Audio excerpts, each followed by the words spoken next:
so good. Come and show. Thank you.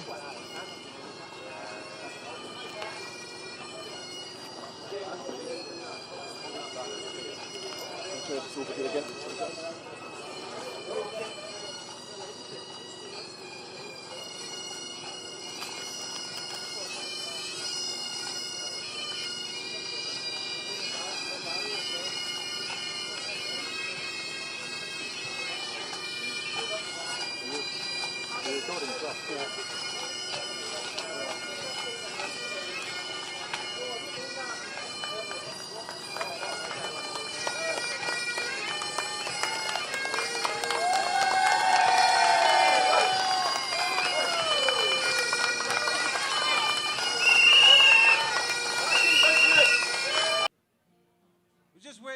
Kevin to tune up here. Again, I'd just like to welcome everybody.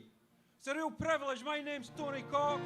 I'm from the Red Republic of Dundee, the Red Yes City, the leading independent city. We're a working class that's fundamentally committed to independence. It was in 2014 and it is now. And it's always a pleasure to come through to Glasgow. And it's always a privilege to serve all under one banner in any capacity. All under one banner does what it says on the tin. It attempts to bring the different tribes of the independence movement together, to unify. That must be the fundamental message we take for this demonstration today. Unity. And the demand for independence. Not in the future, now. By any means necessary. Now, it's always a pleasure to come through to Glasgow. But, you know, knowing weather like this, I think the last time I spoke at a demonstration in Glasgow, it was very much like this. But the last time we actually had a demonstration all under one banner was through in Edinburgh. I think it was October at the end of last year. And think of the amount of water and blood that's been under the bridge since then. Scotland has fundamentally changed as a country in that time. We now see that the Unionist forces, all that they can offer us is dust and ashes. Dust and ashes. That is all they can offer us. If we do not take independence in our own hands, there'll be nothing worth saving in this country. They are turning us into a commodity colony. We have never been more of a colony of Westminster since the 17th century. Well, that's got to end, and it ends here. This demonstration of independent strength should be a clarion call to all independence activists throughout Scotland. The need for unity has never been greater. And we have AUOB representatives here today. We have SNP representatives here today. We have people from all walks of life here today. With one message: we need independence. Our people are crying out for it. Our communities are crying out for it.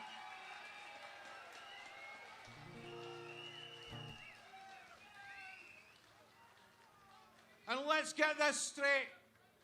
The independence that we want is a fairer Scotland.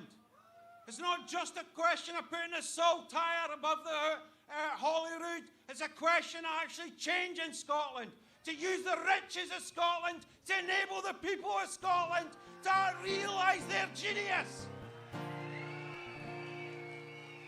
We were the country that gifted the world the Scottish Enlightenment, and now they say that we can't even run our own affairs. We are being gaslit. We are being gaslit with the mother of all historical gaslighting. They're turning us into wee pear creators. Well, we are no wee pear creators. We are Jock Thompson's barons. And we should never forget that. Ladies and gentlemen, fellow Scots, friends, family, I stand in front of you today not as a politician, but as a proud Scot who believes in the potential of our great nation. today in this good Scottish weather, our unwavering belief in the necessity of Scottish independence unites us all. And I am humbled to be part of this historic moment. And I want to speak to you today about the path we must forge with determination, unity, and integrity. At this point, there are those who would divide our movement, who would allow petty differences and personal ambition to overshadow our collective goal. But as champions of independence, it's our responsibility to rise above these challenges and demonstrate our commitment to the people of Scotland who have placed their trust in us. Now is not the time for division, for distraction, and instead we must unite, unity and focus. The Scottish National Party, once a beacon of hope, is facing turmoil. And whilst we acknowledge the contributions of former leadership, we must learn from the mistakes made and address these issues with justice, compassion, and reconciliation. The time has come for a fresh start, grounded in integrity, unity, and an unwavering commitment to our cause and our people. I refuse to compromise on matters of principle or shy away for standing up what is right, no matter what the personal or the professional cost might be. And integrity is paramount. And we must uphold this virtue in ourselves and collectively as a movement. And an independent Scotland can only be built on a foundation of integrity. We all knew that the journey to independence would not be easy. But this is a journey we must embark on together. We must unite across the independence movement, both within the SNP and the other pro-independence parties, to achieve the Scotland that we need and we deserve. The time for reconciliation within our movement is now. We must come together, learn the mistakes from the past, embracing those who have warned of misdeeds by some in our movement. But equally important, forgiving those who have been deceived by lies and misguided longer than we may have been. Let us all remember, those who travel alone travel fastest, but in the company of friends, together we travel furthest. As we forge ahead, let us remember the importance of integrity, sincerity, and cooperation in our leadership and in our movement. And through that mutual respect, that understanding, and that trust, we can build a brighter future for Scotland, united in the pursuit of independence.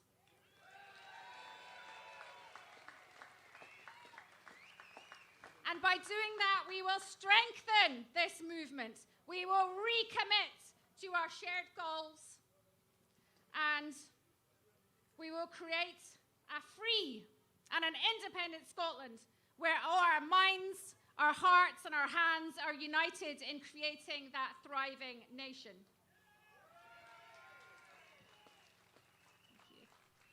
We will be the newest, oldest country in the world. And the world will rejoice in welcoming us back to national statehood. And in the words of our national poet, Rabbie Burns, now's the day and now is the hour.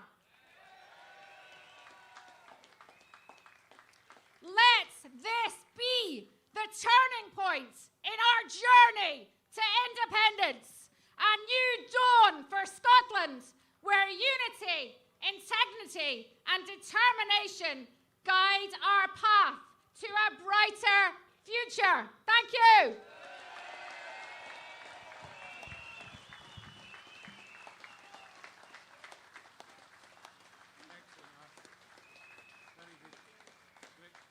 Now, I'll go straight on to the next speaker. She needs no introduction for me.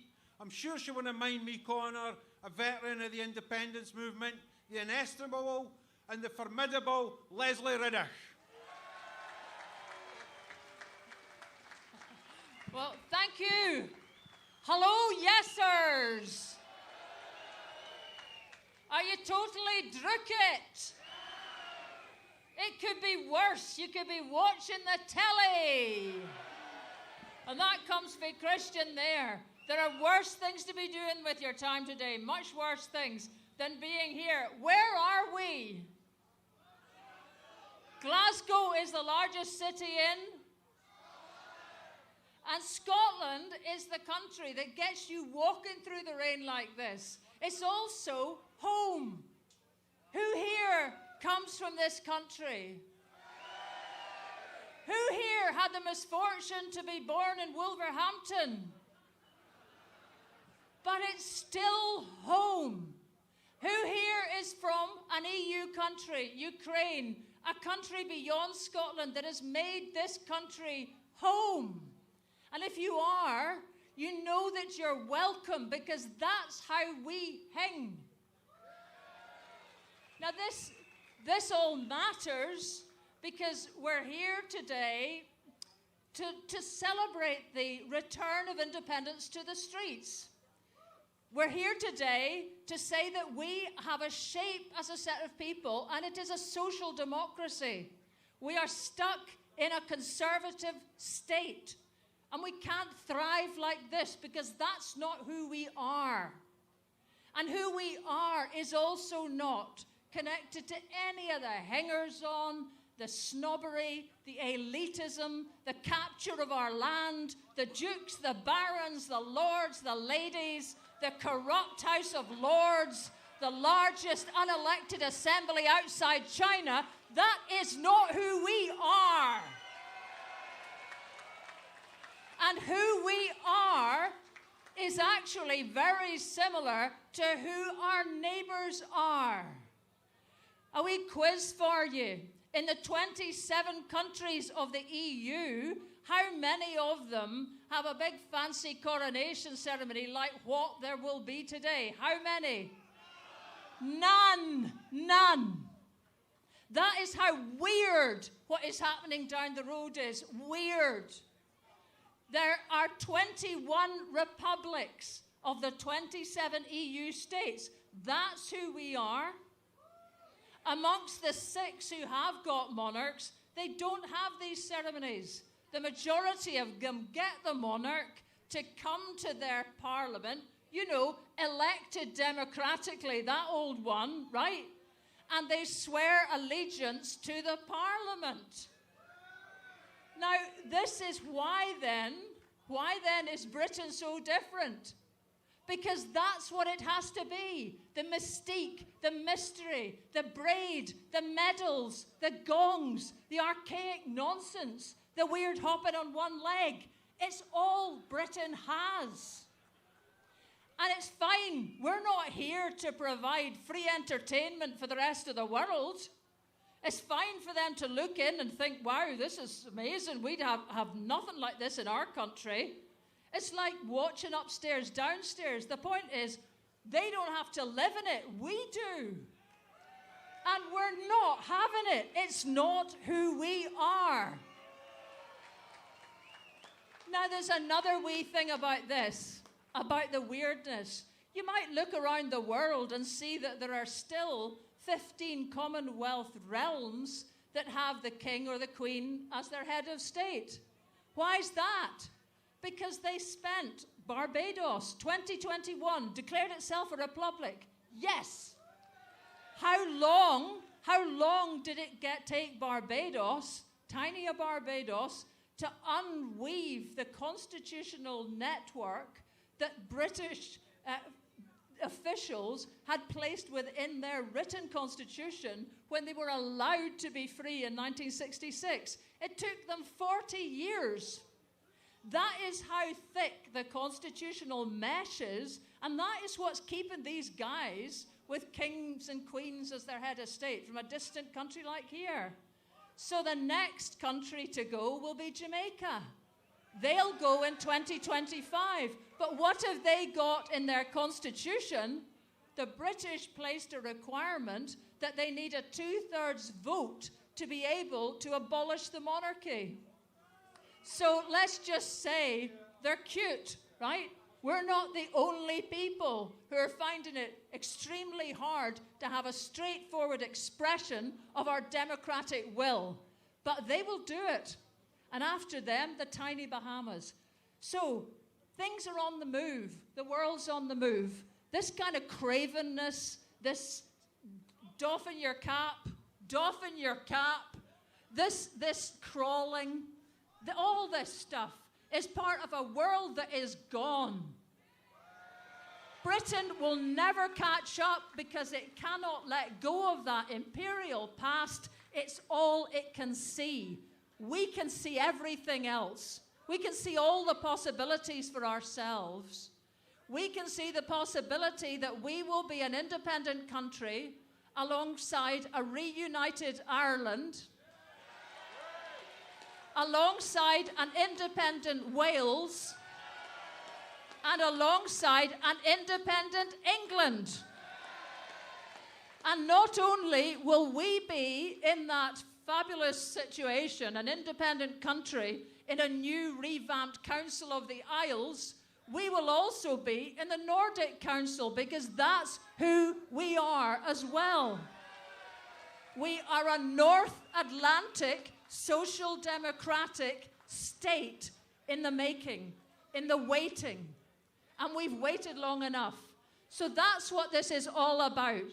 And the bard was quoted earlier. There's a different verse that comes to me from A Man's a Man, which is looking at, you see yon birkie called a lord, wha struts and stares and all that. Though hundreds worship at his word, he's but a coof for all that. For all that and all that, his ribbon star and all that.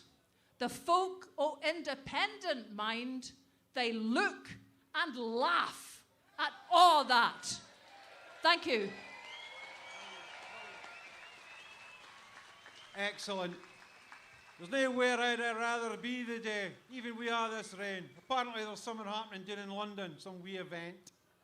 Doesn't really, apply to us really. I'd just like to reiterate the request for somebody to actually give this old boy behind the stage a lift back to Bathgate. Stewards have asked me to do that. Now our next speaker, again, requires no introduction for me. I remember at the height of the attacks on him, he stood up and he says, "You've no seen the last of the bonnets in me." And you see that Alex Salmond is back, and he's back with a bang.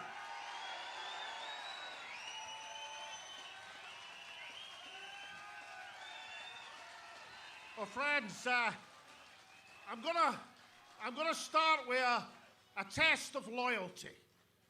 Who here would rather be undercover in Westminster Abbey? Who here would rather be in the rain in Glasgow Green? Well, that's settled then. It is, of course, a tale of two cities, is it not? In London, the subjects are required to swear an oath of allegiance to the crown. In Scotland, in Glasgow, the citizens choose to swear an oath of loyalty to Scotland. It's said that understand that the homage of the people is now to be said silently, which will stop people having to swear at their television sets. Well, in Glasgow, our decoration for Scotland will be loud and proud. Now, countries can move backwards and they can move forwards. In medieval Scotland, the king had to take an oath of allegiance to the people, to the community of the realm. In 21st century England, they think the people should take an oath of allegiance to the king. That's the country moving backwards. But Scotland from 1997 was moving forwards. We established our parliament. We established social change for the better. We made progress towards independence. But that, fellow citizens, has come to a halt. We're now in a situation where qualified Scots can't get in to university, where our proud universal health service has people going overseas to pay because they can't wait and suffer in pain, where in the energy capital of Europe, folk can't afford to turn on their heating. That is the reality of Scotland today. And on the constitutional question, it's turned from being now is not the time to a polite no to get stuffed. That's the reality of Scotland today. And therefore, what is to be done? Well, look around. Look around you now. Look at the march we've seen had. The greatest march in Scotland since COVID. One of the greatest marches in Scotland ever. The strongest political force in Scotland is the national movement. In ancient times, the city of Sparta had no walls. It didn't need them. The people were the walls of Sparta. Well, you are the walls of Scotland. You are Scotland's defenders. You are Scotland's protectors. And you will ensure progress for our country. So the national movement, the most powerful movement in Scotland, has to declare itself independent from any political party. It has to do the thinking. It has to do the preparation, the policy work, the international lobbying, the activism that we see today. And it's got to prepare ourselves and the people for a world where we approach our objective, where it will take dedicated democratic action to wrest our independence from Westminster. And that national movement has to require something of political parties. Next year at the general election, the political parties who believe in independence should stand all under one banner.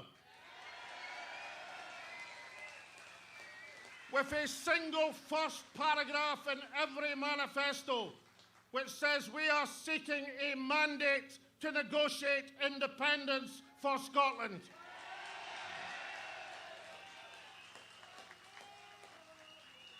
And secondly, we have to make sure that our voice today from this, the most powerful movement in Scotland, is heard loud and clear, that we want our independence and we want it now. So what do we want? When do we want it? I think other people in Glasgow are going to have to hear it. So what do we want? When do we want it? One more time for the benefit of those in Westminster Abbey. What do we want? When do we want it?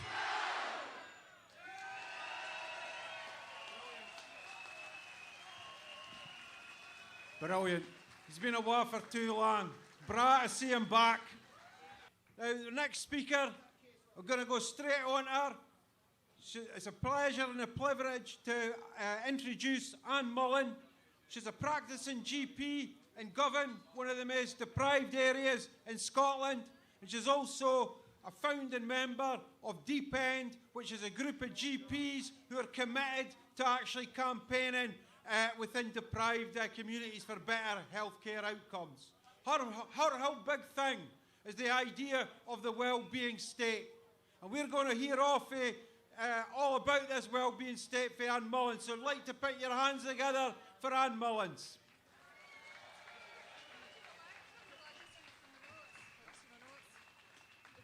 Can you hear me? Just a quick amendment. I'm actually an out of hours sessional GP. I semi-retired from a practice. I'm that old. Anyway, great to be here. Thank you for letting me speak about Scotland's NHS and its future in an independent Scotland. I'm a doctor. I've worked in the NHS for 35 years, training initially in hospitals, but spending most of my career in general practice.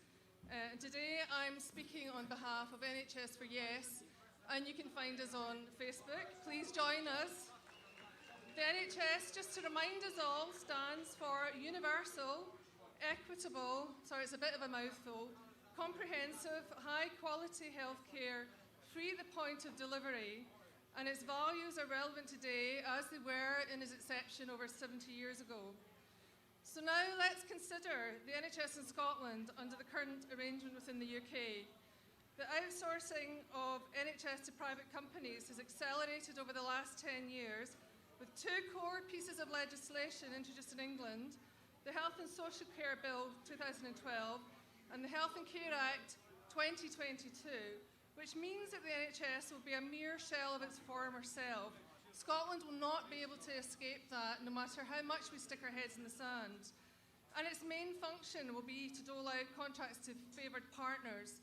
Professor Alison Pollock has written extensively on this subject and asserts that the NHS will be reduced to a public funding stream and a logo. And you could all ask yourselves, so what? Doesn't a private component give better outcomes? And isn't the NHS unaffordable anyway? And the answer, of course, to both of these questions is a resounding no. Evidence published in the leading medical journal, The Lancet, suggests that private sector outsourcing corresponds with significantly increased rates of treatable mortality. Thank you. It also impacts on the clinician-patient relationship, which is crucial to continuity of care, and also the goodwill within the health service, but rarely factored into the value of the health service. Every Doctor UK campaign group advocates that shareholders shouldn't be part of our public healthcare conversations, and private companies should not be skimming a profit from the NHS.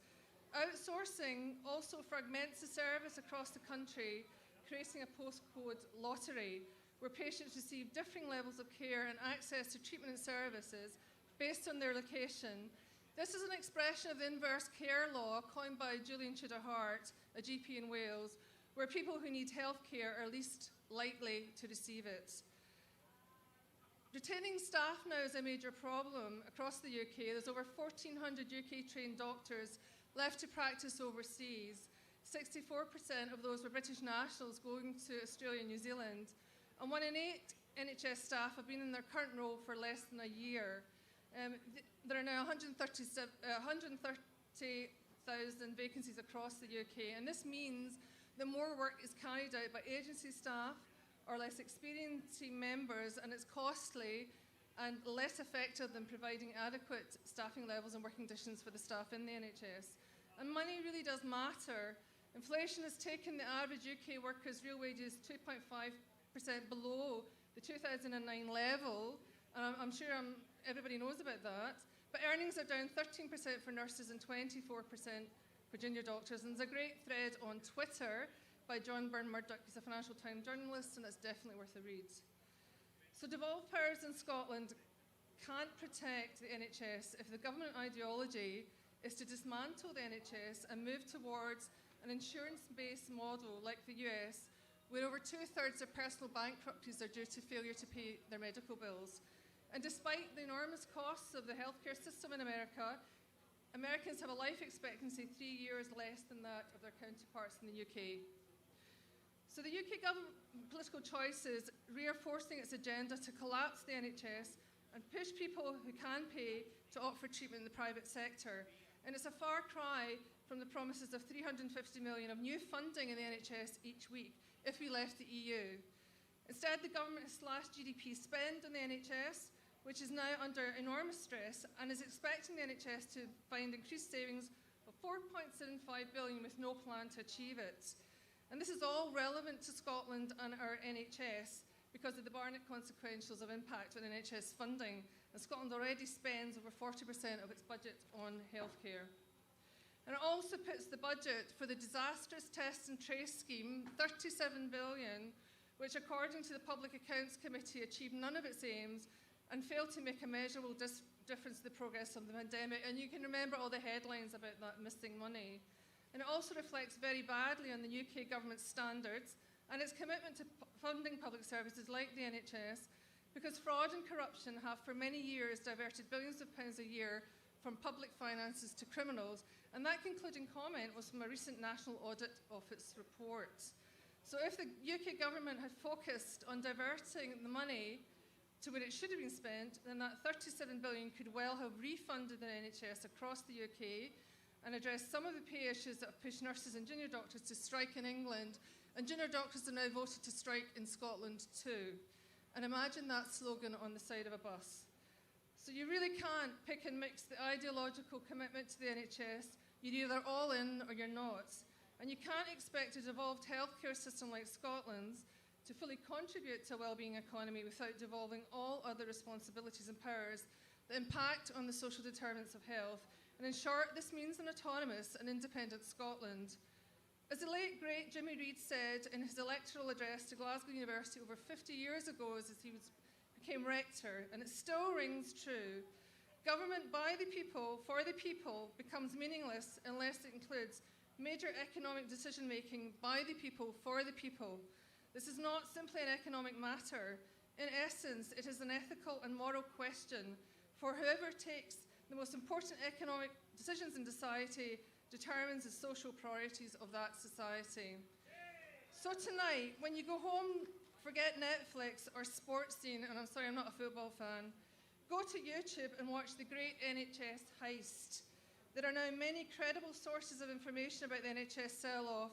Every Doctor UK, We Own It, Keeper NHS Public, they're all campaigning groups. Byline Times, The National, iScot magazine are all worth reading. They all have a social media presence. You can all access that information very easily. Despite all of this, the doom and gloom, tabist, things are better in Scotland, a phrase coined by the financial journalist Paul Lewis, and we really must hold on to that as we move forward. He lists several benefits that are higher paid or only available in Scotland, including best start payments in pregnancy and for preschool children, and free prescription charges. In England, most people under 60 pay £9.35 an item. These all benefit our good health. These are some of the examples of the positive political choices that the Scottish Government has made, even with limited powers. But with limited powers, we have limited choices, limited opportunity, and limited aspiration. Looking forward, one of our priorities for independent Scotland is a written constitution to rebuild the NHS and public health, as well as aligning social care with the NHS as a nationalised service. And we should be confident that we can economically achieve this. And I'm quoting from an excellent article in May written by Jim Osborne. Taxes are not required for government spending. With our own currency and central bank, government spending decisions are financed by the central bank. So Scotland clearly needs its own currency and its own central bank, which would be an excellent move as we are being conditioned to accept being poorer, as per the comments of the chief economist of the Bank of England, who I'm sure he's talking about the we being poorer, but not the he being poorer. And we're conditioned to believe that the hype about government decisions that are enriching a very few at the expense of the majority is acceptable. Lord Prem Sika in the House of Lords has said that the UK government is certainly aiming higher. Higher inflation, higher corruption, higher use of food banks, higher rates of child poverty and hungry school children, and UNICEF had to step in recently to feed children. Higher numbers of working poor, higher rates of energy security, higher rates of pensioners living in poverty. So just to finish, from the really cool Bob Marley, who said, "You never know how strong you are until being strong is the only choice you have." Scotland's nearing this point. Now is the time for Scotland to be strong and move from a position of learned helplessness. We must choose wisely and write our message. Now is not the time to reverse devolution. Now is the time to rev it up and take Scotland to our logical destination. Autonomy and independence, and our elected politicians to deliver that message. We must fight for the democracy that Scotland deserves. Part of that fight is an NHS in Scotland that is true to its founding principles and a democracy by the people, for the people. Thank you.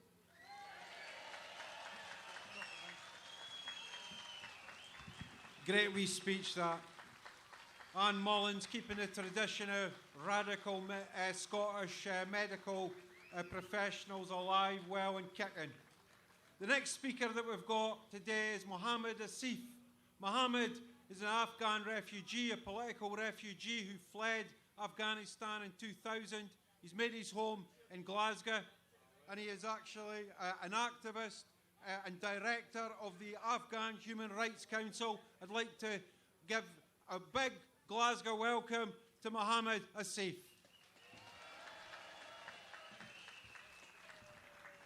Thank you, brothers and sisters. I'm a bit loud. Thank you for coming today. Me coming here as a refugee 23 years ago, it was just like yesterday. A young man, but still very young, and have melted into the Scottish community, a proud Scots now. When I say independence, you ask me that we fought for our country in Afghanistan for many, many years. I know how it feels when you have a country. I know how it feels when you have your own identity. And I know how it feels when you call a country home. And that home was taken from us in Afghanistan, you know, in many, many different wars. But now here in Scotland, we together, I think the biggest weakness right now is the division among us. We have to come united if we want to have a future for our children and grandchildren. You will be responsible when your grandchild go to school and read your history. He will blame you or she will blame you that my grandfather did not fight enough for my country. So we have to come together and fight the imperialist policies, the policies that destroyed many, many countries around the world, brothers and sisters. You remember what happened in my country. 21 years of failed war by Britain and America and NATO. And after 23 years, you know, Boris Johnson ran away in the middle of the night, abandoned the people of Afghanistan.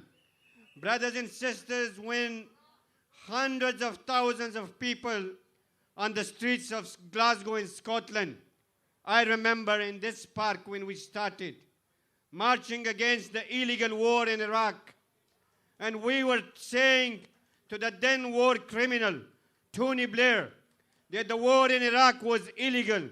When the people of Scotland was telling Tony Blair and Bush that the war in Iraq is illegal, and the people of Scotland will not take responsibility in Iraq.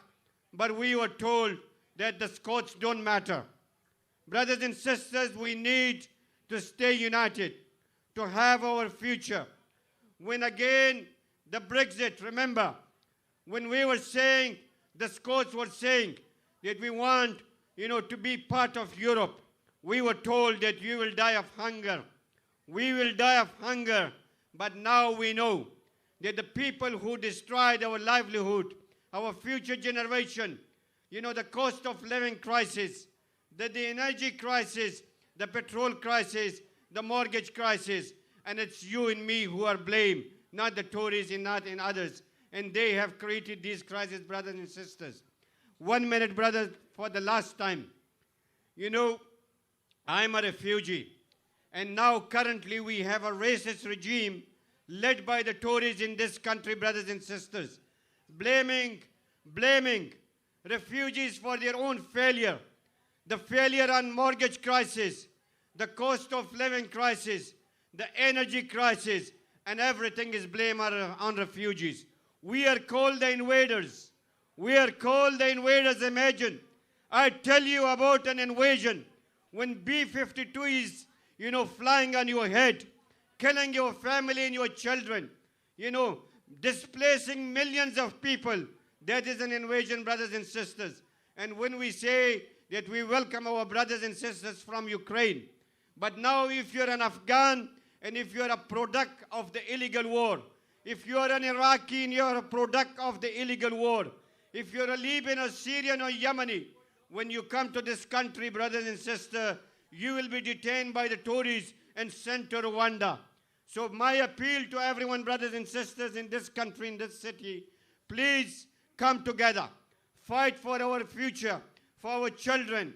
On the 21st of May, we are going to protest, in front of a hotel in Erskine, because the far right are protesting every day against the refugees.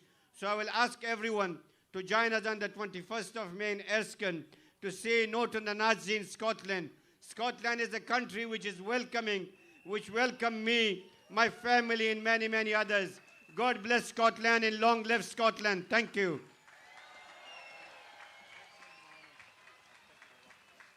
Excellent speech there from Mohammed. When we've got new Scots like that joining our ranks, how can we possibly fail? Before the next speaker, I've just asked by Mike Fennick just to read out this the declaration of a sovereign Scot. For those who wish to add their signature, make their own individual declaration and have it recorded as part of an independent Scotland's history. Mike Fennick is here somewhere with a supply of forms. He's actually over at the tents. The next speaker that we've actually got on here today is Jim Cassidy. Jim Cassidy is an ex-serviceman. He was involved with Airdrie for Independence, and he's also involved with Scottish trade unionists for Scottish independence. But give again a big Glasgow welcome to Jim Cassidy.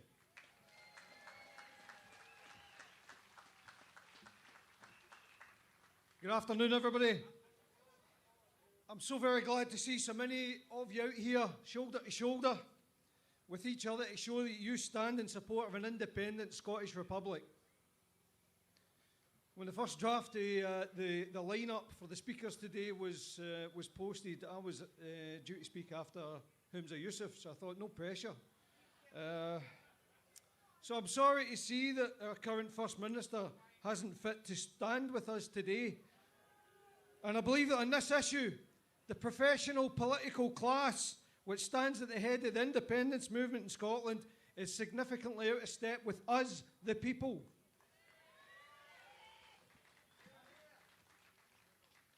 Also not with us today are many of my trade union colleagues who are attending the Lothians Trade Union Rally in Edinburgh. They're marching to celebrate the work done by the trade unions across the world and who have worked to give us many of the terms and conditions that we now enjoy today. Shorter working weeks, days off, paid leave, sick pay and pensions were not gifts bestowed on us by the great and the good. These are rights which had to be dragged from wealthy businessmen and women who got immeasurably rich by harnessing the efforts and the energy of people like you and people like me, the working class. But those rights are under attack. Day after day, the Tories plot and plan to take away your rights. They want a minimum wage, 0-hour workforce.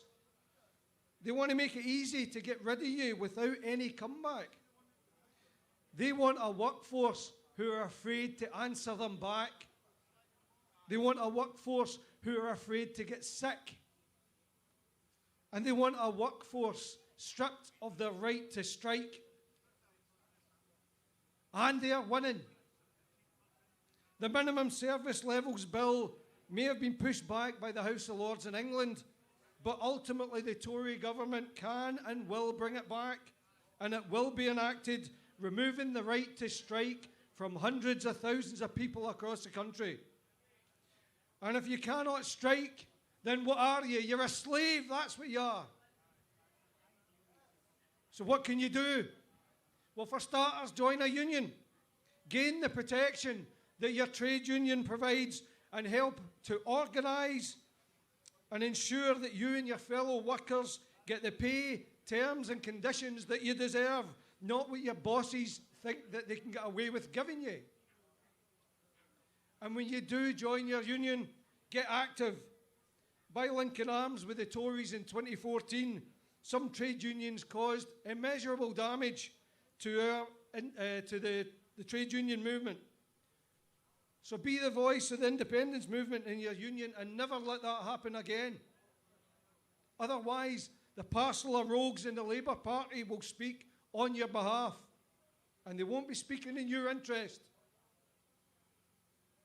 In the short term, the election of a Labour government in Westminster might provide some respite from this by reversing some legislation, but be under no illusions.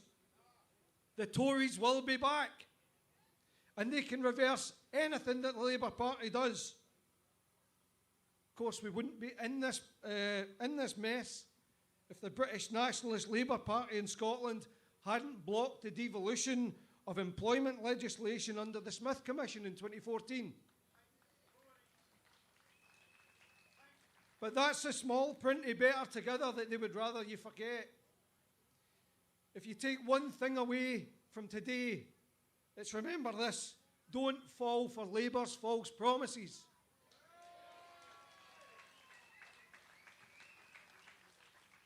And that short-term answer, by the way, doesn't solve Scotland's problems. And all it does is push it a bit further down the line. Pushes independence down the line. And when the Tories return, and they will, it will be too late. The answer to Scotland's problems will not be found by falling into line with England. It will be found by stepping out into the world ourselves and taking decisions for ourselves and accepting responsibility for the outcomes of those decisions, be they good or bad. And when we do finally take that massive step, we must start off that new chapter in Scottish history by immediately implementing the lessons that we've learned over Scotland's recent past. We must put an end to the professional political class which exists across our Parliament. It is simply unacceptable that we can have professional politicians like Murdo Fraser, who can receive rejection after rejection from the electorate and yet repeatedly end up on the public purse. 2 terms as a list MSP and you should be out the door. Likewise, we must end the use of the list as a safety net for failed politicians who the public vote out of office, such as Elaine Smith of Labour, who after being voted out in Coatbridge, jumped onto the list and sat as a list MSP until she retired, taking her pension with her. That has to stop. Our politicians need a reminder that we, the people of Scotland, are sovereign, not them.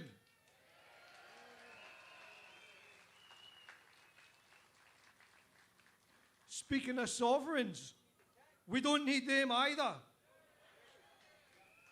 When Betty Windsor died, we were told now is not the time to discuss the future of the monarchy. While behind the scenes, the ruling classes were ensuring that there was, as one commentator put it, a seamless transition of power. We live here in the Central Belt where sectarianism is still a massive problem. The R word is a divisive term which sends one side into a froth and rage, another side will cheer and give you a wee wink. It's time we could have a grown-up discussion about republicanism and becoming a republic. There is nothing wrong with being a republic and nothing wrong with being a Republican. The dictionary defines a republic as being a state in which the supreme power is held by the people and their elected representatives, in which is an elected or nominated president rather than a monarch. And in the 21st century, shouldn't we be looking to join the other 159 republics in the world, not the 40-odd monarchies? If there's one thing that we can learn from Betty's brood, it's that their family can be every bit as dysfunctional as the next. They are nothing special, and it's high time we stop treating them as such. So get off your knees, Scotland. Stop doffing your caps and start treating the majesties, the sirs, the lords and the ladies with the contempt that they deserve.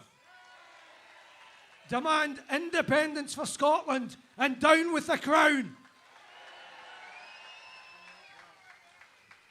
Amen to that. Great speech again there for Jim.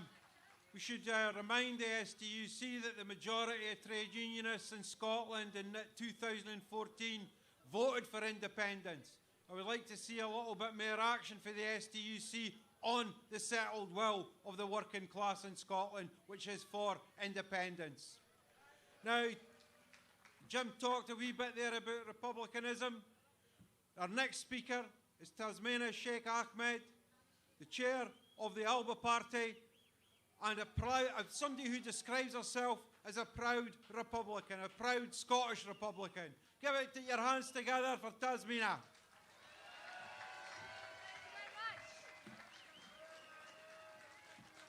Well, fellow nationalists, you've seen off the rain, so the unionists should be easy for us.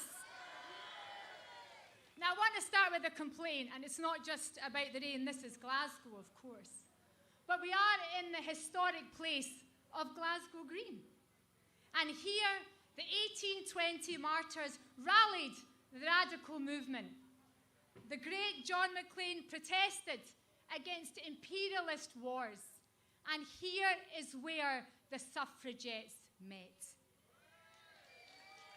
So my complaint is, given that we're all here at this historic place, how dare the UK establishment have another event going down in London at the same time to steal our thunder?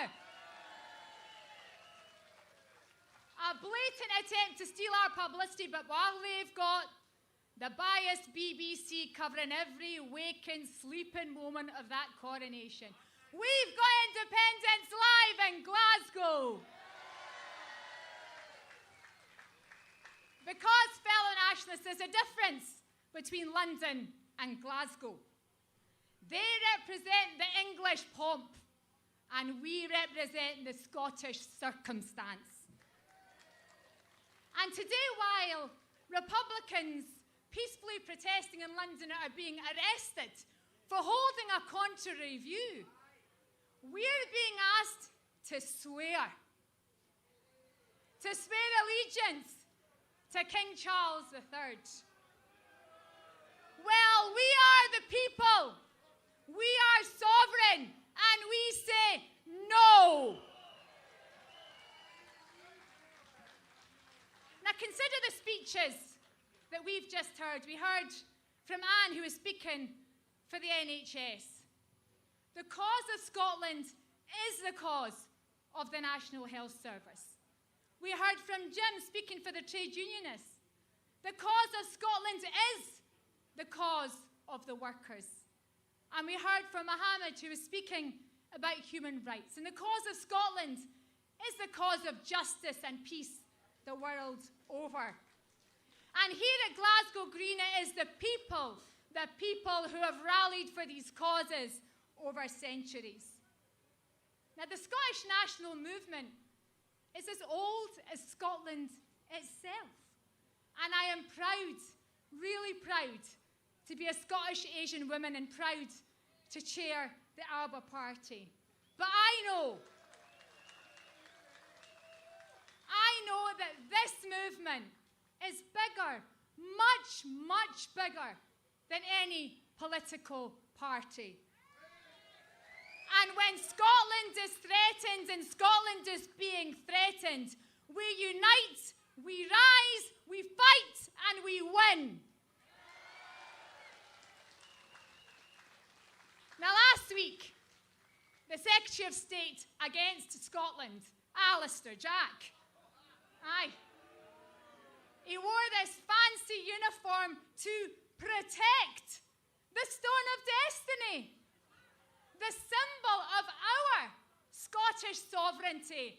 A bit rich coming from him, perhaps even richer than he is himself. But it was people like Jack who allowed it to be stolen from Scotland in the first place. They had a Scots phrase back then for people like Alistair. They were tomb tabards,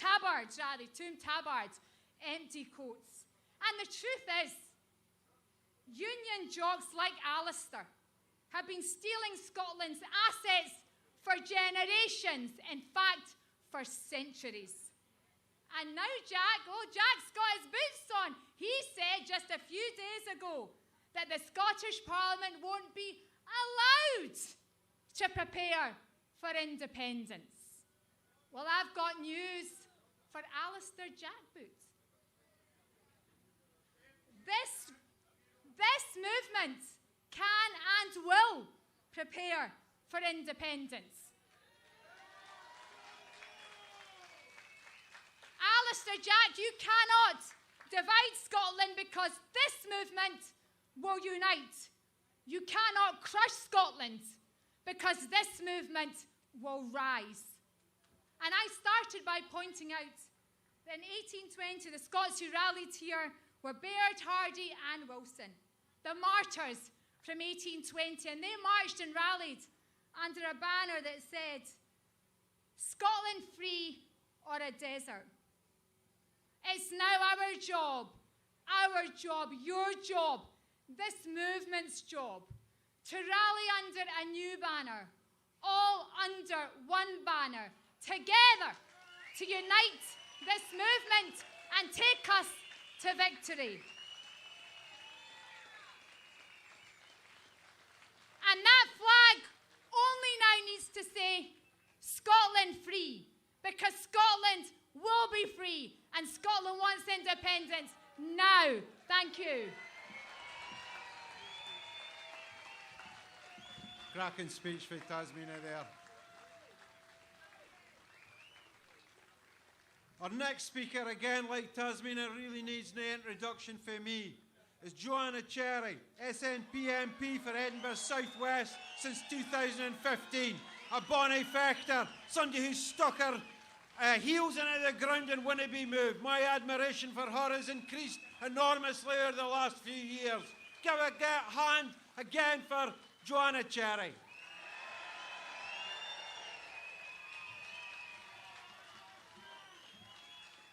Well, hi everyone. It's really great to be back marching with all under one banner again. I did have an invitation to put my name in the ballot for the coronation, but as anyone who knows me would have guessed, I'd much rather be here with you today than at Westminster.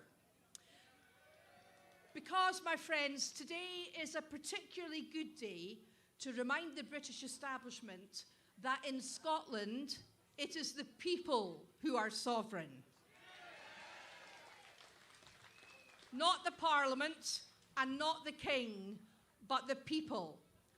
And that's really, really important because our sovereignty as Scots and people who live in Scotland means that we have the right to self-determination.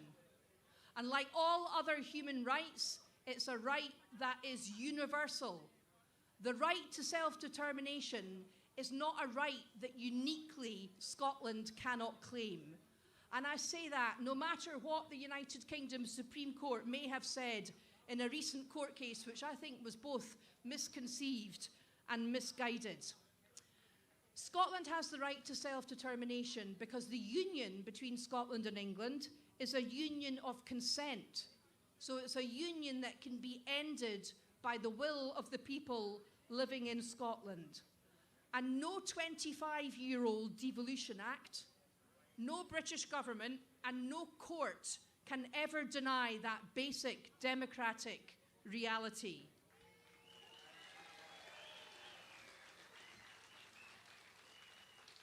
The union which we currently have with England is 300 years old. So it's constitutional nonsense to say that it can only be brought to an end by a referendum backed by a Section 30 order from an Act of Parliament that's only 25 years old. We need to move away from going cap in hand to the British government asking for a Section 30 order.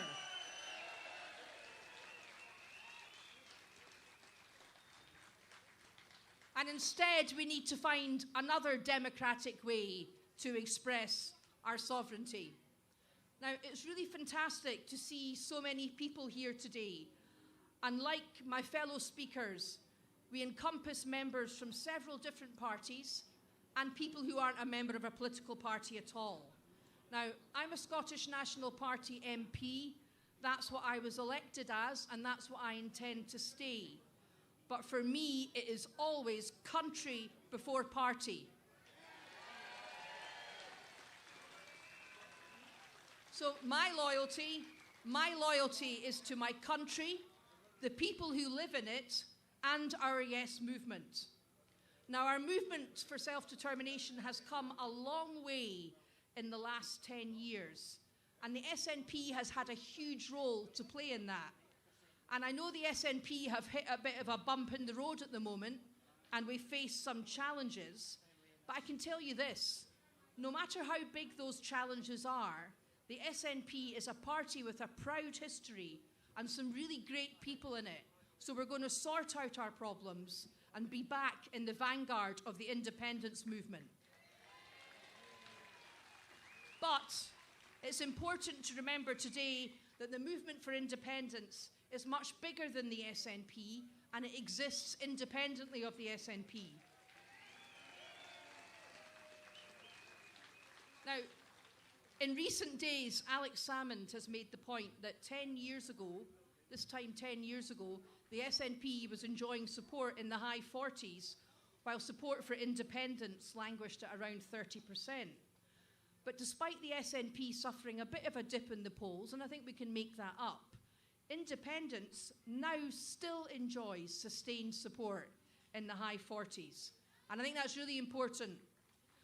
Now, I remember very well in 2012 attending the launch of the Yes campaign 2 years before the referendum, and I remember it because it took place in the cinema complex at Fountain Bridge, which is now just across the road from my Edinburgh South West constituency office.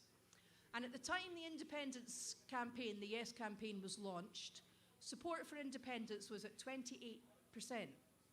And I have to tell you that despite all the excitement and the hype of the launch of the independence campaign, I was gloomy because I thought we faced an impossible task.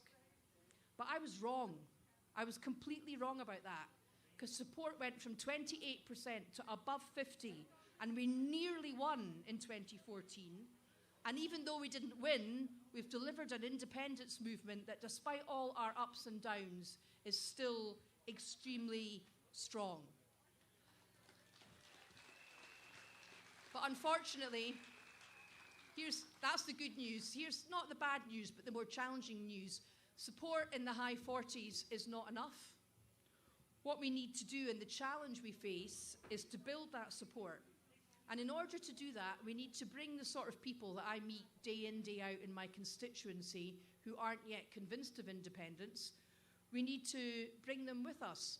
And we ought to be able to do that, because these people are disgusted.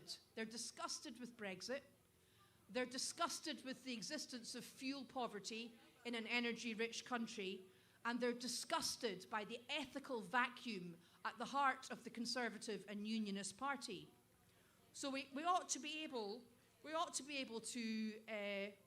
to persuade these people, because they know that Scotland can and should do better. But these people aren't yet convinced, because they've got big questions about the economy of an independent Scotland, big questions about cross-border trade, and big questions about going back into the European Union. So there's a lot of hard work to be done answering those questions. And I give you my word today that I'm going to continue to work hard to try and make sure that the Scottish National Party and the Scottish Government use the power invested in us by the Scottish people to answer those questions. You also have my word that I will continue to use such influence as I have within the SNP to make sure the party sorts out its internal problems and devises a strategy that will enable us to hold and win an independence vote. Now, on that issue, like many issues, my friend and my colleague Ash Regan, who spoke earlier, was right during the SNP leadership campaign. She was right that now that the route to another independence referendum is closed off, we need to make sure that at every election, every British general election and every Scottish election, the Scottish National Party and the other pro-independence parties put the issue of independence front and centre in our manifestos.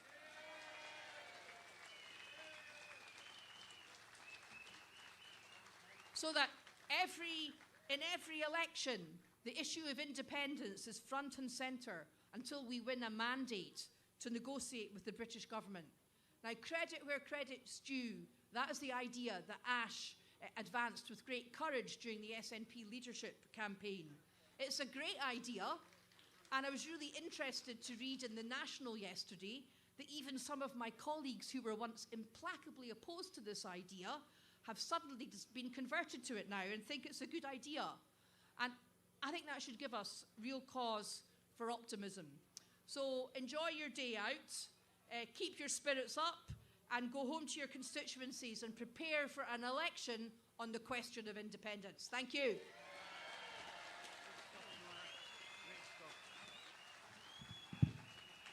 Great speech again there for Joanna. Now, before the Carlton Jug Band come on, we've got a wee speech, 2 or 3 minutes. We're going to do some technical stuff around the stage as well. It's a good friend and comrade of mine for Dundee.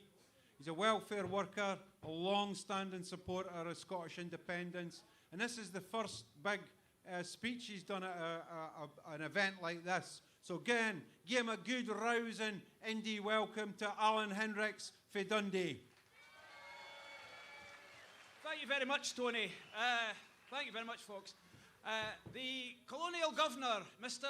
Alistair Union Jack, said that the silent majority of Scots will be celebrating the coronation today. He said that we'll all be out there because it's the silent majority who will be celebrating this. Is this true? Is there any closet monarchists out there? Is anybody going to be swearing allegiance to this imbecile, this witless dauphin, this morose cloth-eared idiot who married his horse and thinks that we should talk to plants?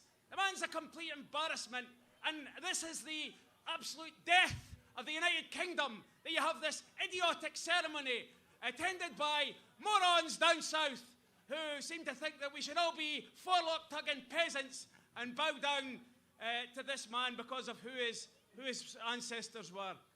If things had turned out differently today, it would have been Prince Andrew who was being crowned king instead of Charles, who's Jimmy Savile's pal, who's we're getting now. So this is what we have. We're being ruled by a criminal mafia who's have a history of slave trading, have a history of imperialism, whose crown is studded with the blood of millions of people around the world. So I think it's important for us today to take the message from where we are today and say we're not giving up on independence. Gandhi didn't give up on independence for India. Martin Luther King didn't give up on independence. The suffragettes didn't give up, all because Westminster said no. And we should not be giving up on this fight because it's one we will win. All we need to be is united, not to attack one another. And absolutely, we all just have to go out there in our workplaces, in our social clubs, and give the message that independence is coming. It's going to happen, but it's not going to happen in Holyrood. It's not going to happen in Westminster. It's going to happen on the streets of Scotland, everywhere, from Inverness all the way down south to the Solway Firth, and from east to west, from Glasgow to Dundee to Stirling to Drumnadrochit, and many other places that we've got to go. So it's important that we all stay unified and that we have our purpose. And we say to the Tories, and we say to Keir Starmer, and we say to the Labour Party, and we say to every other person who says that we have to stay in this union, we're not for saying independence is coming. Keep up the fight. Thank you very much.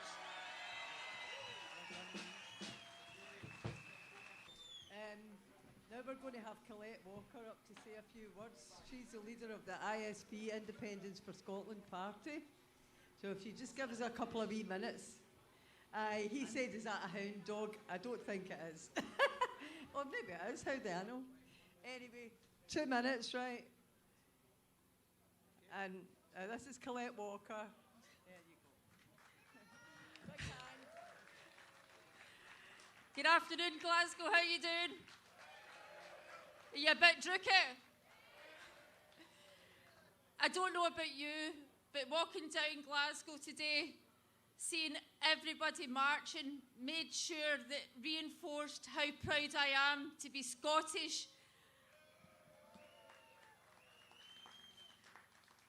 Before I go on, I just want to thank everybody that organised today, everybody that made this possible, everybody from all under one banner, so give them a big cheer.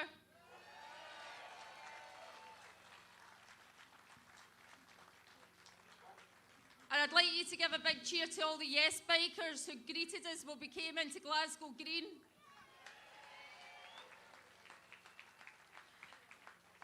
So, while down in England, Charles and Camilla are celebrating becoming King and Queen of England, I'm celebrating 3 years of ISP tomorrow. It's not easy setting up a political party, but at the end of the day, when you're a proud Scot and you want independence, sometimes you have to go that extra mile. So I decided to set up ISP to try and work with other independent supporting parties to get us to independence. It hasn't happened yet, but it will, because we're all going to come together and we are going to make it happen. Aren't we, Scotland? So just now, I would just like to thank all my members, my exec, for all their hard work over the past 3 years. It's not easy, but it's been a great privilege, and I would like to thank them personally for all their hard work and supporting me in the past 3 years.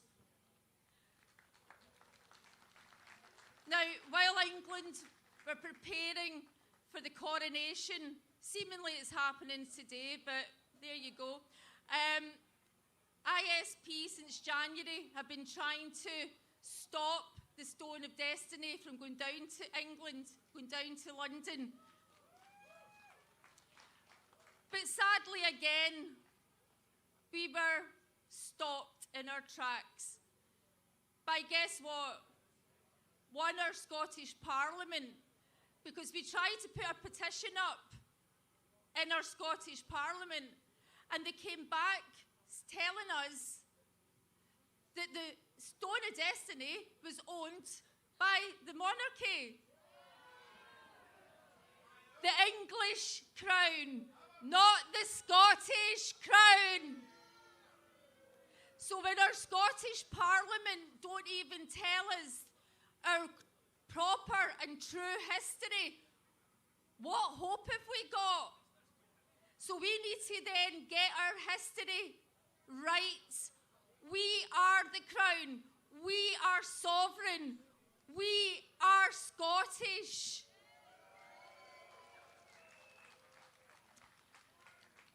While we were trying to stop the Stone of Destiny, it brought me back to about 7, 8 years ago when my son was in the Scouts and he had to do his statement with the Scouts and he had to pledge allegiance to the Queen.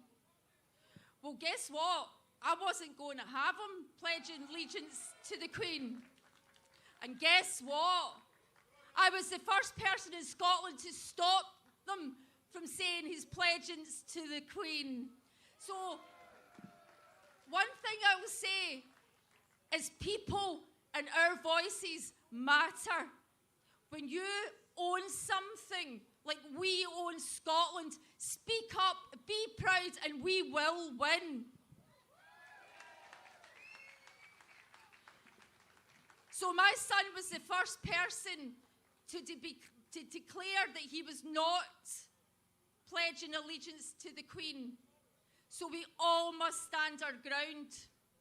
So the statement being, we need to know our history. We need to know our facts, because nobody can then say otherwise, because we know otherwise.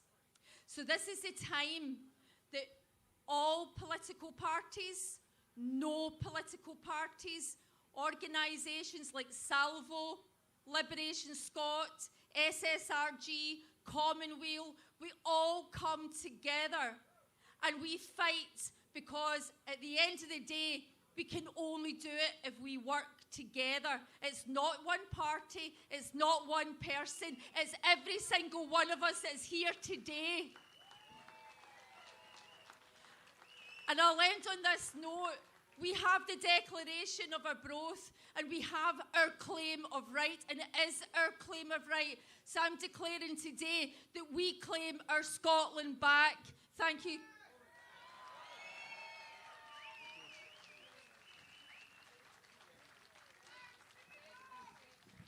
Another great speaker there. Now we've got a real treat for you. Robin McAlpine, a major figure within the independence movement, a think tank for the independence movement, putting forward the ideas that can actually create the Scotland that we all want, the threat of a good example, compared with the disgusting shit show that we have down south. Put your hands together for Robin McAlpine.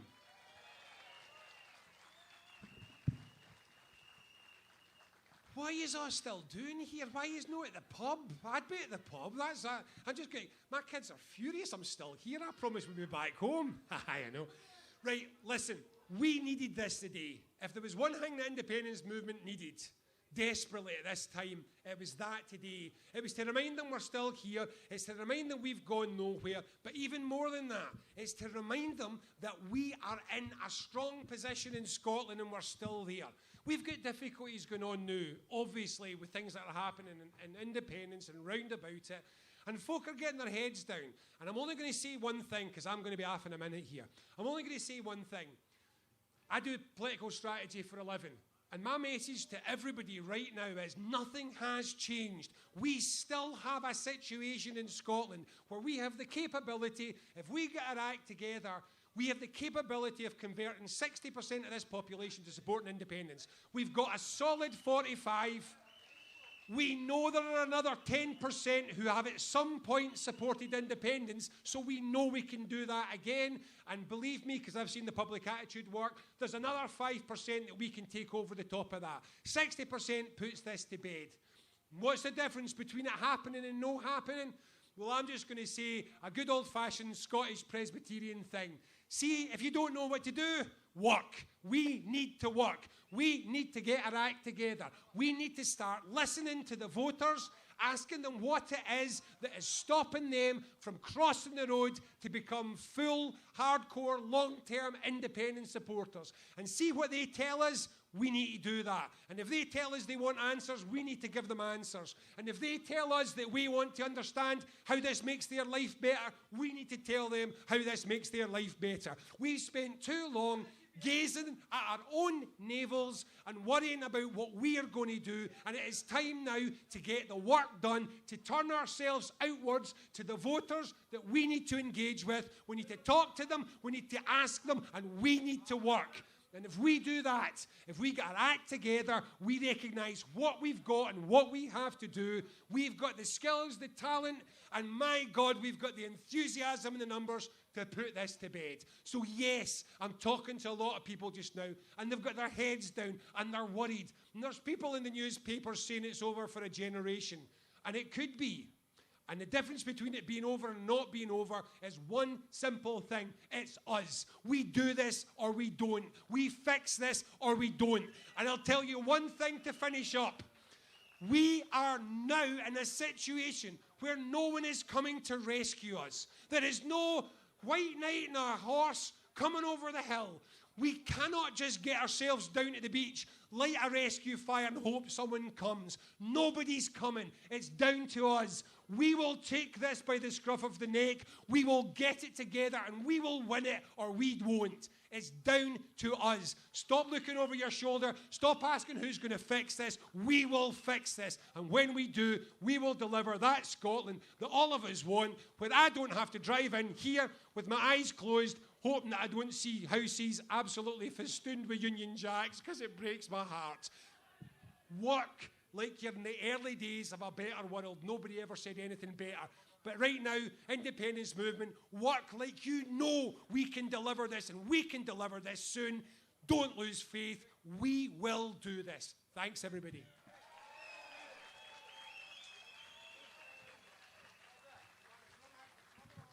Great stuff there for Robin McAlpine. The next speaker that we've got is Craig Murray.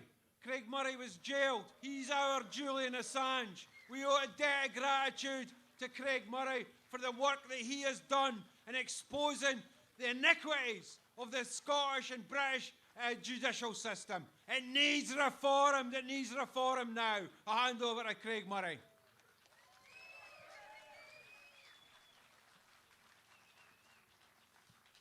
Thank you. Thank you. Lovely to see you. It's great. I'm back and we're back, and the independence movement is firmly on the march again. You know, today is Coronation Day. And I walked today with you. We marched from one side of Glasgow city centre, clean through the city centre to the other side of the city centre, and I didn't see one single butcher's apron on the way on Coronation Day in Glasgow. What does that say about this city?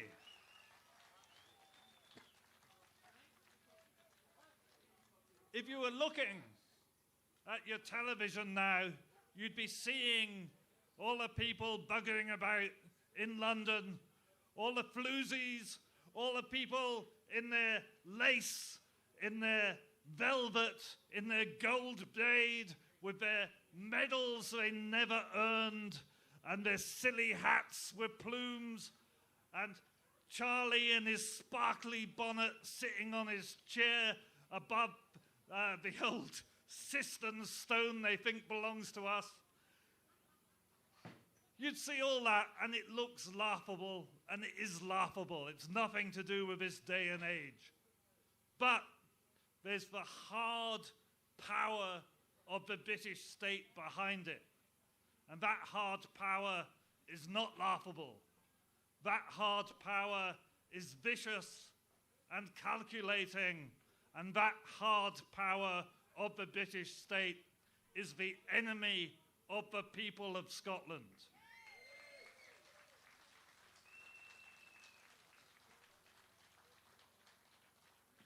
And it is our only enemy.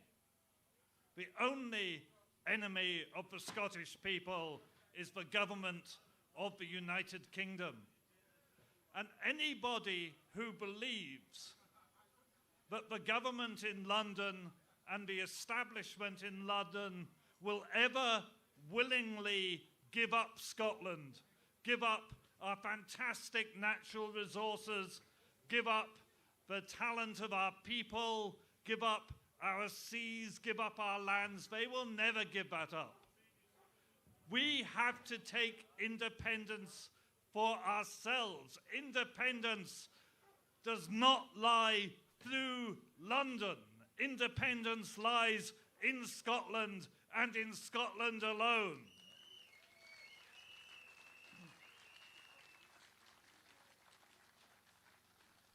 If you believe, as I believe, that Scotland is a nation with the right of self-determination, then by definition, Scotland does not need the permission of London to become independent. And anybody who goes to London asking for permission does not truly believe in Scottish independence.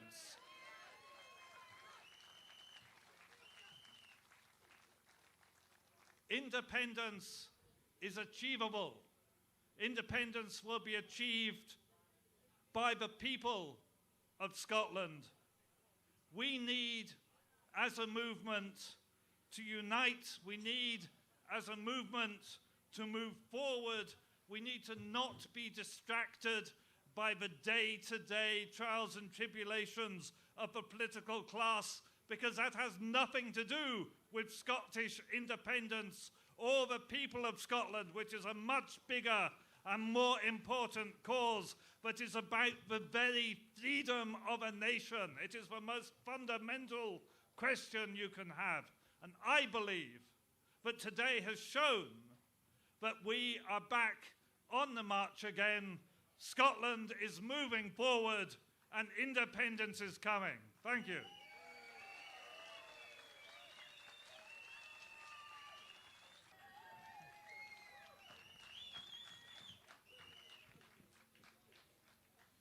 Good afternoon, Glasgow, and good afternoon, everyone who has travelled here today. I should probably start by introducing myself, as I'm sure most of you will be wondering who's that randomer up there.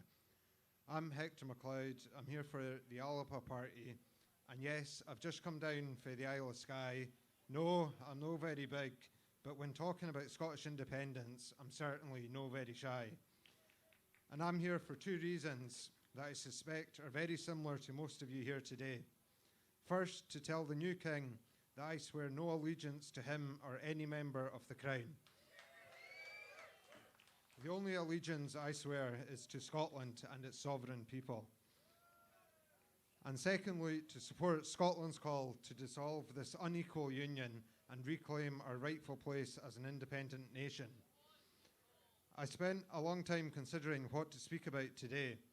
I considered the energy scandal of Scotland producing 6 times the amount of energy we need, yet our people are still shivering in their homes.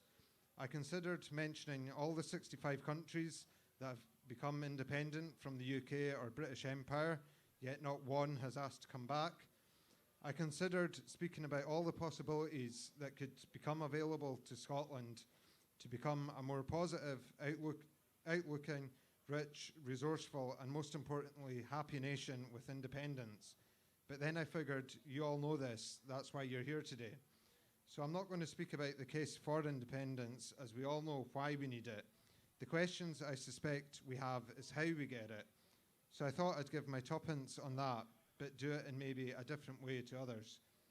I'm someone who likes to make analogies when talking.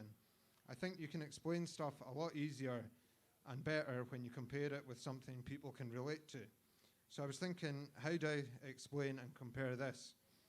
And I've decided to be a bit bold, maybe even a bit risky, and I'm going to mix football and politics.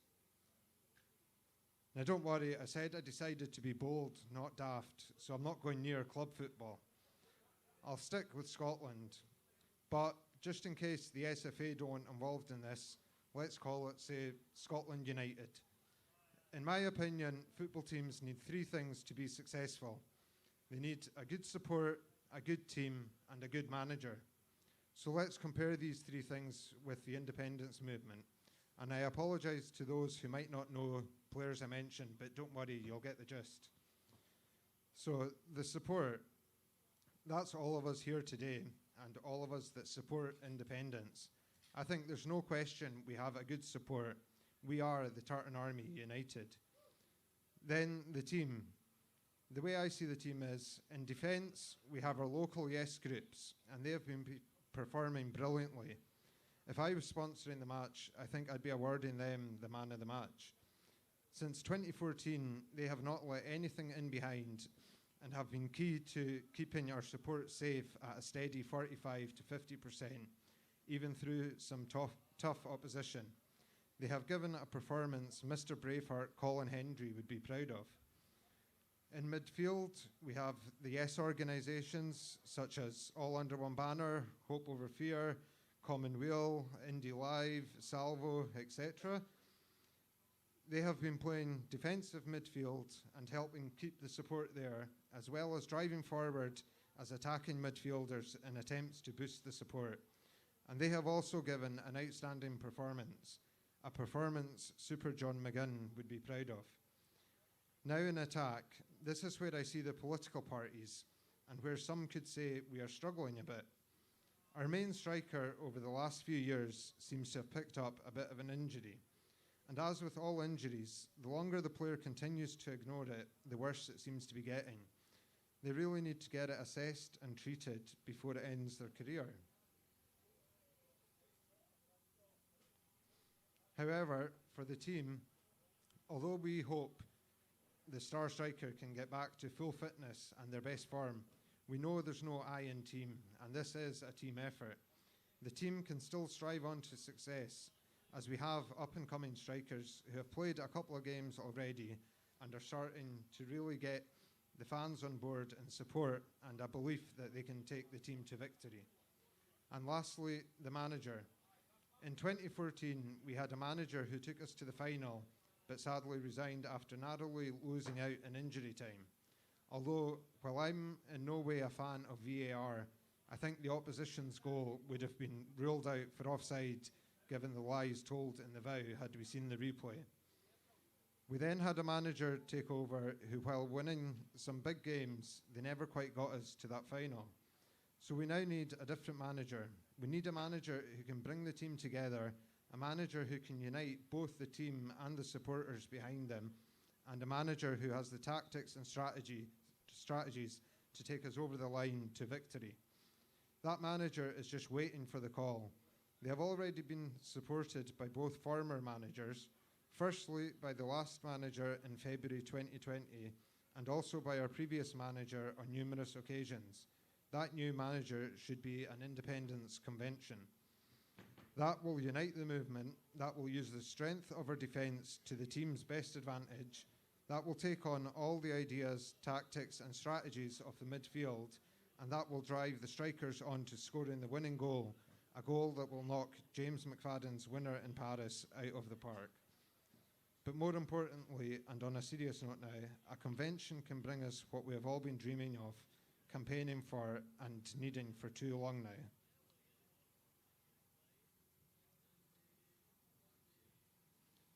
So I ask you please, when you get home, write to your MP, your MSPs, your councillors, bring it up at meetings, and let's get this convention called. Because I'll make no apology in saying that more of the same in what we're currently seeing just isn't going to cut it. We need to call for less talking and more action. No more cap in hand. It's independence we demand. Enough is enough. We must reclaim our independence to respect our past, survive our present, and to give hope to our future. Tapaliv agus Sur Alba Gibra.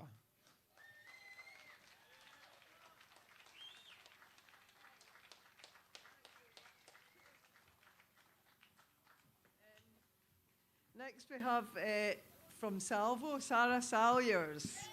Give Sarah a big welcome. Just watch your feet there, baby. Hi, thank you. Can you hear me? Can I ask, could we all just come in a wee bit? There's not that many of us left. So, and I'm not very good with these things. And to those of you who've stayed this whole long, wet, cold day, well done. That's the Scottish spirit at work. Okay, I'm going to dedicate the next 5 minutes to one Willie McCree. Willie, wherever you are, I hope you're watching us because we're going to finish what you started. Right, here's the question. Why are we all here today instead of watching, along with millions of others worldwide, the coronation of Chuck III? Maybe it's because we're offended by the spectacle of the ruling class parading its God-given right to reign over us through the symbolism of an English feudal ceremony. If you want something to make the point of all that symbolism a bit clearer, it's written on a plaque across from St Bartholomew's Hospital in London at the site where William Wallace was tortured to death. It says, "Serve and obey." Is that what we're objecting to? Or maybe we see the whole pageant celebrating a history of empire, international inhumanity, slavery, genocide, and selling that to the people as something to get patriotic about. But no one here feels patriotic about it. Not about the loot taken from so many nations, and not about our stone of destiny, or rather, the lump of Perth sandstone that has stood for English claims to overlordship of Scotland for about 700 years. So here's an idea. Instead of bewailing our stone of destiny getting taken away, how about we turn the whole thing round? What Charles will be crowned on is a fake, probably a kludgy stain.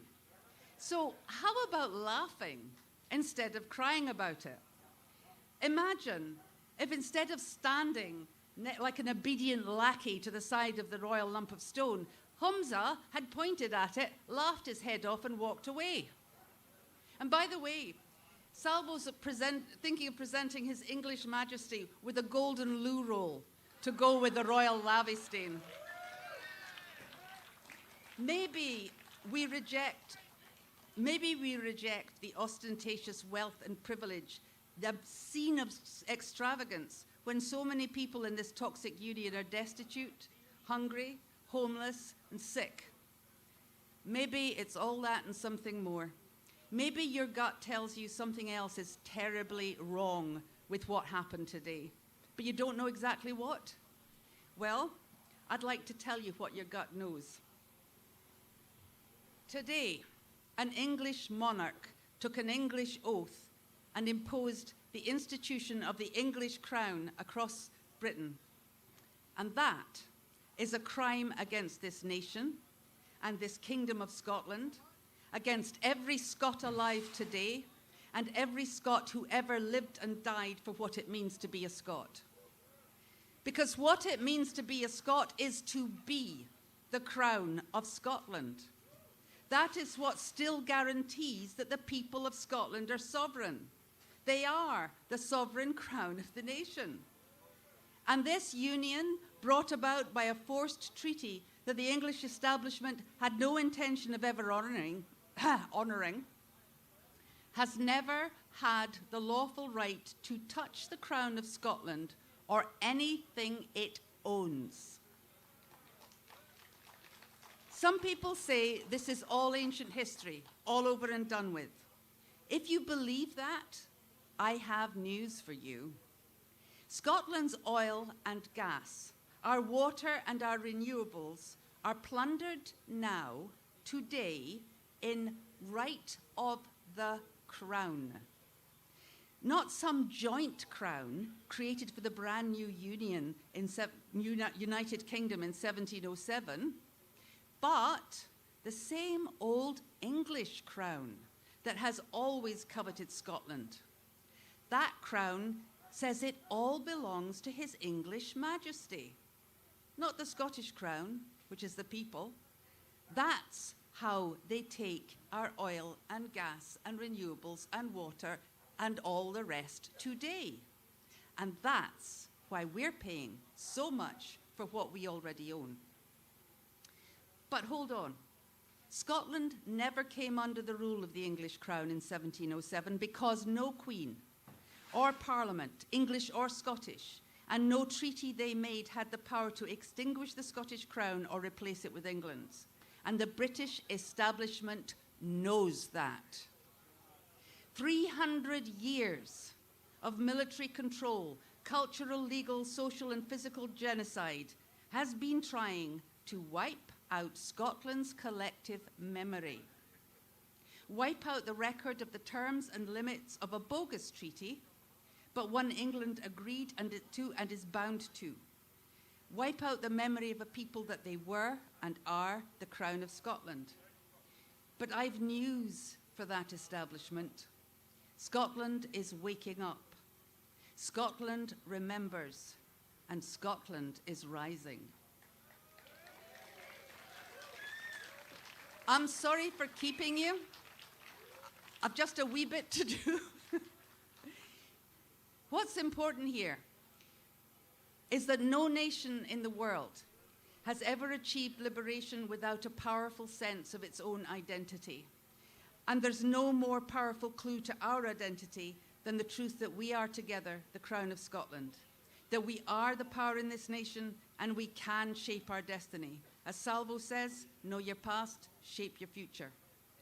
How do we do it? Salvo's working to support a liberation movement and an international campaign to expose this union as a fraud. A fraud. Look underneath. Lift up the Union Jack. You know what you'll find? Just the English establishment strutting around in disguise, as vicious towards their own people as all the other so-called lower classes of the world. If you've not signed up for Liberation or Salvo, do and get your friends and family to do it as well. But that alone won't set us free. I can't tell you exactly what the eventual route to freedom is going to look like, but I can tell you it will take all of us together. And we can start those of us that are left, here and now. No one here is SNP or ISP or ALBA or any other party, because we can't be our beliefs. That's the whole gender reform thing, that you can be something because you believe it, and we all know that's not true, right? Beliefs can change. What we are is what can't change. What we are is Scots. That cannot change, and that's what unites us. So, you've heard, everybody's heard about the invitation we were all given to take the feudal oath to His Most English Majesty. An invitation to commit treachery against the nation of Scotland and ourselves by surrendering our sovereignty to an English crown. How dared they? So, how about sending Scotland's answer? So I have a few words. They've been taken and expanded from the legally required Scottish Oath of Accession. That's the one Charles won't take. If I say it line by line, will you say it with me? I faithfully promise the lawful rights and rents with all just privileges of the Crown of Scotland, which is the people of this nation.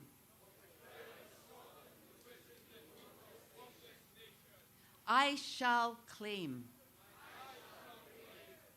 I shall call to account all those who have betrayed, transferred, or undermined it.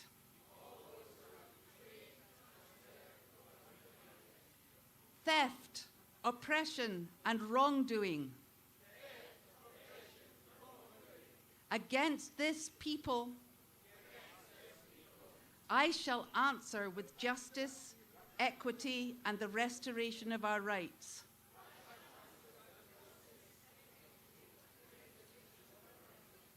Of our laws and the common good of our sovereign community. So help me. Now, I was going to say, let's give ourselves a round of applause, but instead, let's do something else. Let's turn around to whoever's around you, beside you, and if you're a hugger, hug, and if you're a handshaker, shake hands. Let's embrace each other as the Crown of Scotland staking its claim.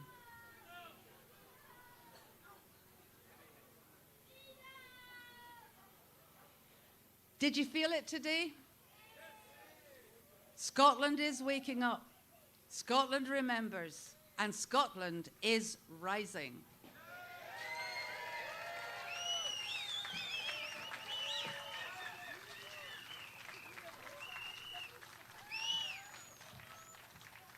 Hey, see that? I got my cuddle.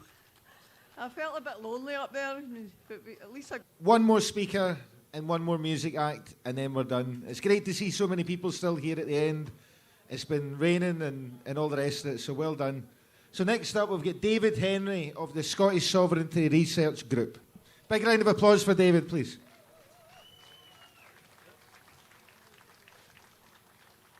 Hi, folks. Thanks for sticking around so long. So, hello, Glasgow. This is Edinburgh calling. Right, we're all here for one reason, and that reason is to support Scotland's future and to see Scotland become independent.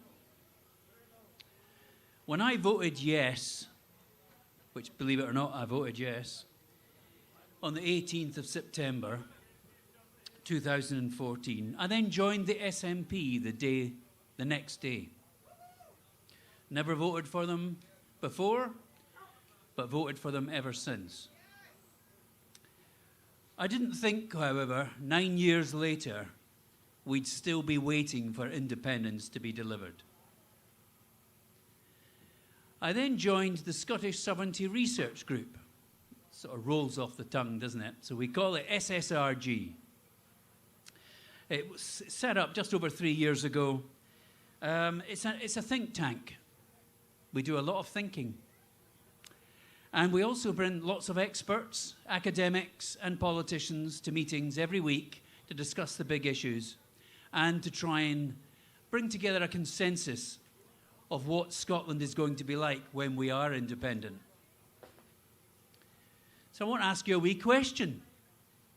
What do we want? When do we want it? The SSRG published 2 documents in the last year. One is the Claim of Right, and the other is the Treaty of Union. We also held, as many of you might know, last year, a 3-day conference in Dunfermline. Many of you might have been there. Thank you for your support. We're doing it again this year, on the 14th to 16th of July, again the same venue, only it's going to be bigger and better than last year. We have already invited the AUOB Party, ISP, SNP and Scottish Greens to join us. We don't expect the Scottish Greens, funny enough, to come because they never seem to reply to our emails, but hey. We will also be inviting the Scottish Conservatives and the Scottish Labour Party. However, they never reply. All under one banner has been essential in bringing us all together. I think they've done a fantastic job today. And long may it continue. Don't worry, it's a very short speech. So SSRG is organising its 3-day independence conference, from the 14th to 16th. It's open to all politicians, experts, academics, and most importantly, it's open to all supporters of Scottish independence. So as many of you as possible, please try and come along. We'll also make it available online. 1, Scotland can be a fairer, more equal country. We don't need to accept 200% increases in our electricity bills. We can have a publicly owned energy company that will benefit every Scottish household. You just need to vote for it. Scotland can join EFTA within months, not years. That gives you access to all the EU trade deals. The Scottish nation can be in charge of its future once again. You just need to vote for it. Scotland can have a central bank. It can have its own currency. You just need to vote for it. So the SSRG conference is the next step for the Yes movement. In July, we're going to bring representatives and supporters from the SNP, the AUOB Party, ISP, and our friends, family and neighbours who are still supporters of the Union. Let us all get together and help build a better country. It's time we all work together.